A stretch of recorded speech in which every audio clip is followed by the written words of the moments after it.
I gotta get myself a little more faith, a little more love.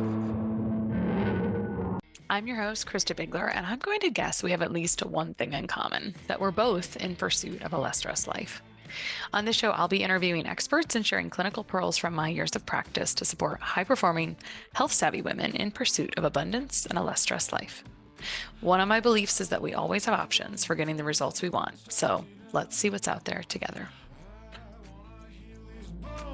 Just keep breaking. I gotta get myself a little more faith, a little more love. Hey, welcome back. If you missed it, last week I talked about how in the month of June, I'm going to take listener questions and answer those on each week of the podcast. So each week I'll just do 2 listener Q&As. It's a fun way for me to interact with you because podcasting can be a little bit one-sided, and it's just nice to see what kind of questions are coming up for you. So the first question this week is from Caitlin. Caitlin says, I just listened to your Lessons from Christa's Health Crisis episode. By the way, this was in March. A couple of times you mentioned how histamine is a secondary issue, and I was like, yes, finally. I am still in the early-ish stage of trying to wrap my head around histamine intolerance, but it seems like all I'm finding is stuff about dietary restriction, DAO supplements, and I know there has to be more than that. That's not really sustainable long term and doesn't address root causes. I think you mentioned in passing that the underlying issues could include stuff like gut and liver. I would love to hear more of your thoughts on that, please. Thank you so much. First of all, Caitlin, thank you for your excitement and thoughtful message. We are kindred spirits. We are totally on the same page. And it is absolutely a light in my day to hear someone say, yes, finally, when they hear histamine isn't the root cause, it is a secondary cause. That just tells me you're ready for a deeper level of healing. So let's go ahead and set the stage about histamine. I think we could educate on this all day, and I think context is important. So first of all, histamine is a natural neurotransmitter. It's not inherently bad. It is meant to be there. It helps relay messages in our body and plays a role in vasodilation, which increases blood flow. It plays a role in inflammatory responses like swelling and redness, and it also affects gut, skin, brain, cardiovascular function. It can create lots of symptoms that are very familiar to people, like difficulty falling asleep, difficulty regulating body temperature if you're always turning the temp up and down in the car. And I see it all the time because I work with a lot of skin issues and food sensitivities, and it can get quite severe. It can cause flushing, and it can also just cause those typical allergy symptoms that you're more used to. It can also cause anxiety that kind of pops out of nowhere. So it's a fun one that's a little bit of a wild card. It circulates in the bloodstream, so the symptoms can generally show up anywhere. And I would say that it's usually a factor in most eczema in general. My thing is reducing the load if we need to or whenever possible, which usually it is absolutely possible, and to support if a person is extremely reactive. Okay, so I think I missed a few symptoms I would just want to mention that I think can be really useful to understand. Headaches, migraines, flushing, hives. I mentioned anxiety, fast or irregular heart rate, nasal congestion, trouble sleeping, regulating temperature. I know I mentioned those already. Fatigue. You can have some irregular menstrual cycles and then also some gut symptoms. So it varies from person to person. People can have the same root causes and it could present in different ways. So a reminder, histamine's not a primary issue, it's a secondary issue. So genetics, like Caitlin said, can affect how quickly you metabolize or break down histamine, meaning your genetics indicate how fast or how slow your DAO enzymes and your HNMT enzymes will work. These are genes that dictate the speed of the enzyme, but in most people, there are things that slow those enzymes down more, namely things that are going on in the gut and the immune system and things blocking the elimination of that histamine. And there's lots of things that block our elimination of things.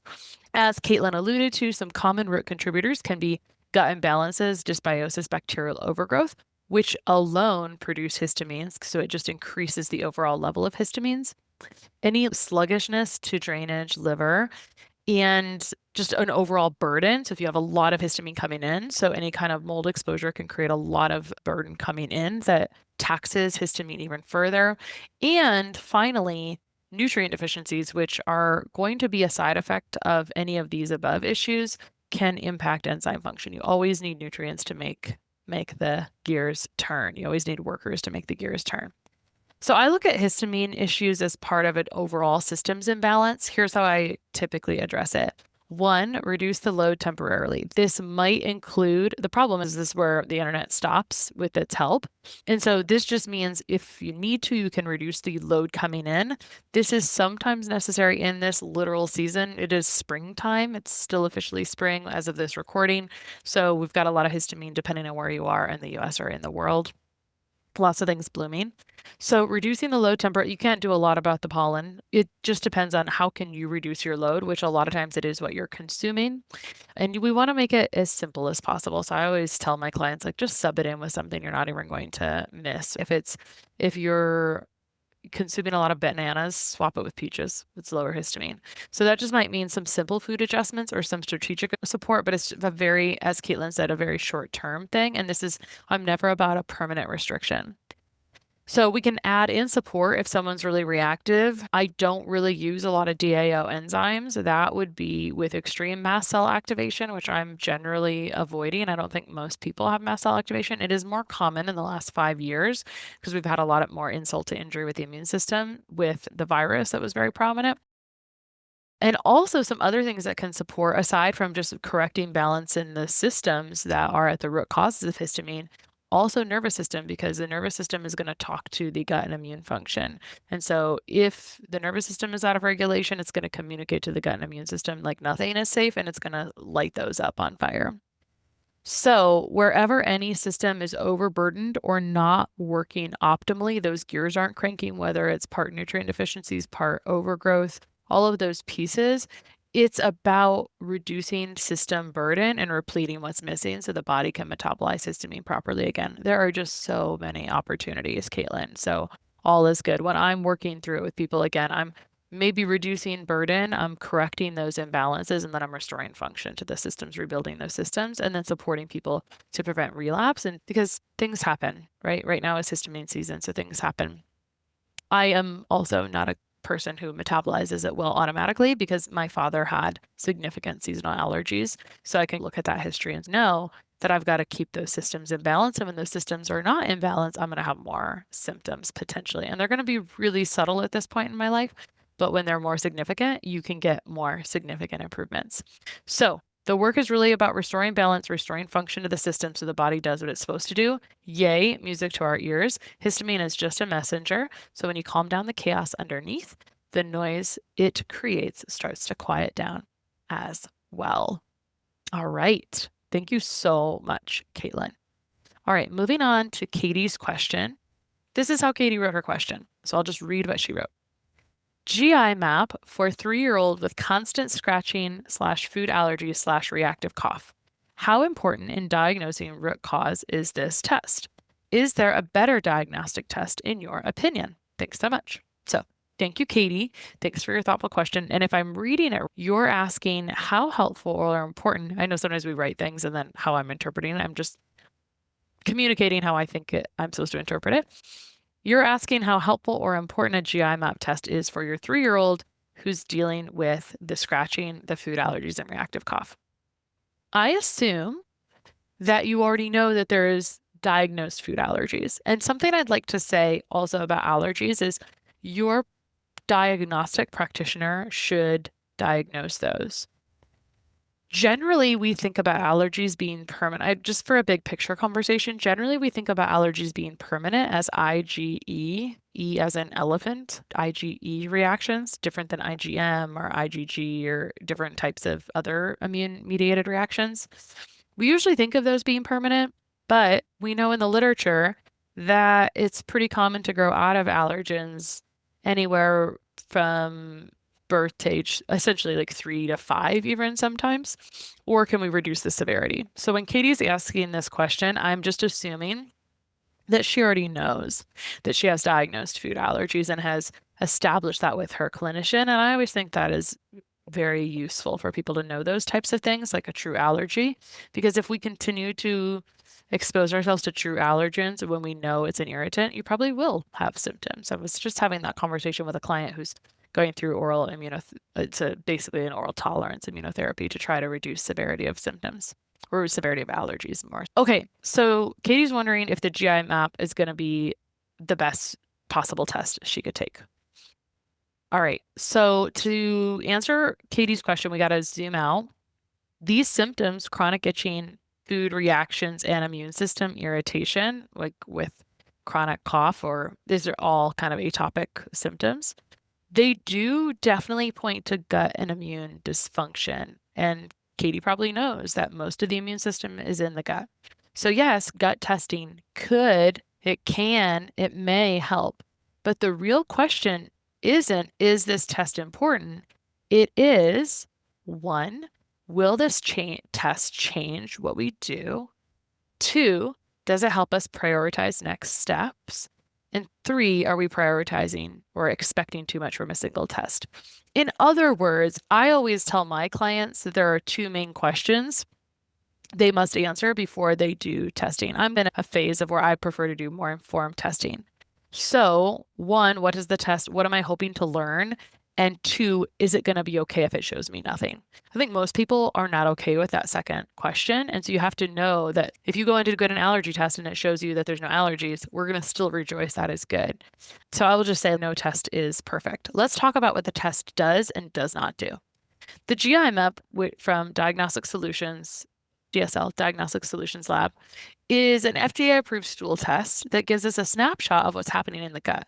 Things like pathogens, bacterial overgrowth, some fungal overgrowth, not very accurate for that, digestive function, and some inflammatory markers.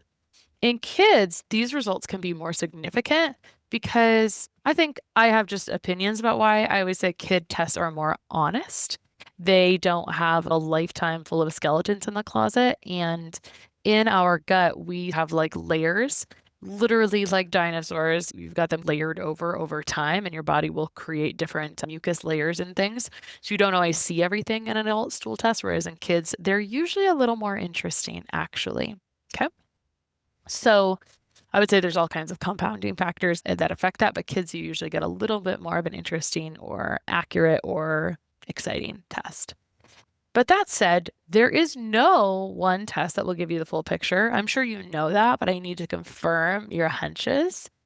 And I had a teacher a client who was a former teacher who gave me a great analogy. She said, I started to view like a stool test like a standardized test in school.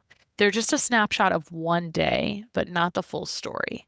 And I thought that was brilliant. And you need to really apply that analogy here as well. You may get something from that one snapshot, and that is fine, but it's okay if it does not show you things. This is where we've got to look at a bigger picture. It's not just the test. I always think you're setting yourself up for disappointment if you believe that the test is going to be the thing, the only thing. You've really got to look at the symptoms and history beyond the test results. Okay, so let me talk about how I would approach testing and the other considerations. I like to say I take a very informed consent to testing, more so in the last 6 to 9 months with clients, because there's a lot of over testing happening with under results.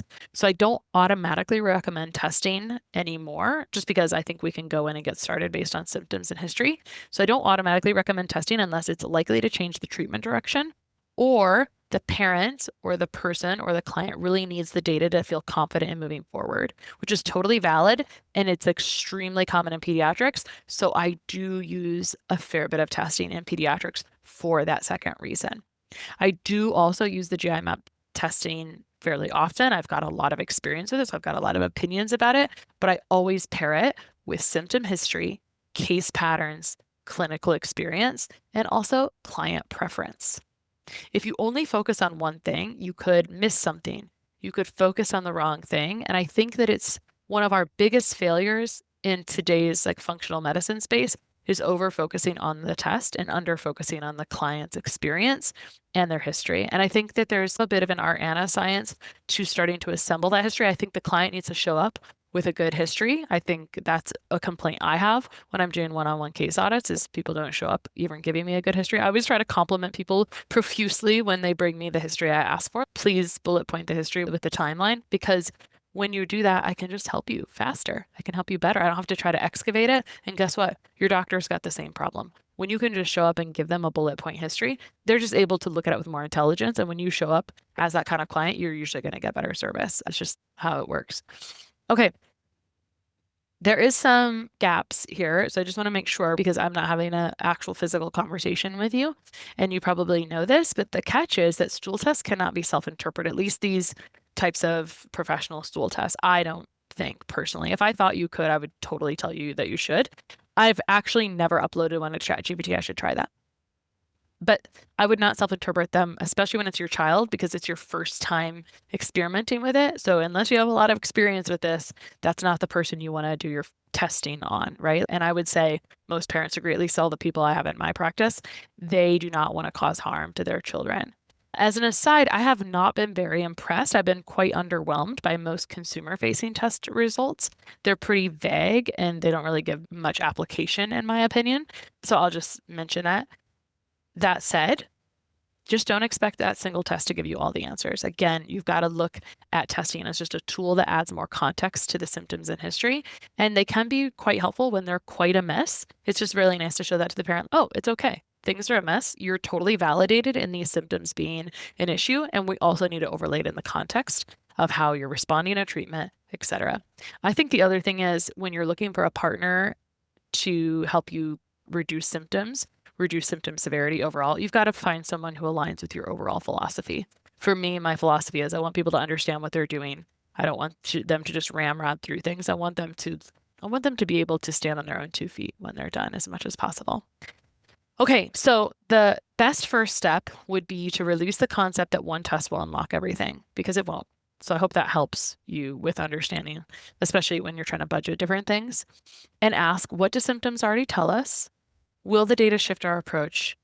And what else do I need? What other help or support or interpretation might I need to give my child the best outcomes? I know that we all as humans want to hit an easy button, but combining history, symptoms, testing, client preference, and clinical experience is going to give you the best results. So my thought is, good luck, Katie. And if you want any one-on-one support, if you want me to review your case, I have those open through the end of June before I close my calendar for the summer. I appreciate Caitlin and Katie's questions today. If you have a question, you can submit those. We'll put that link in the show notes today, but June is all about answering your questions 2 a week. So I appreciate you being here. I appreciate you being here since 2017, or if you've just stopped by just this week. Thank you so much for listening. And if you're asking these kinds of questions, you're already doing more than most people. You're already exceptional. So my job is just to help you connect dots faster and with more confidence as much as possible in this one-sided conversation, but definitely in one-on-one context. So keep following the breadcrumbs that your body's giving you. And if you're ready for the next level of clarity, I'll be here. See you next week. I wanna heal these bones, but they just keep breaking.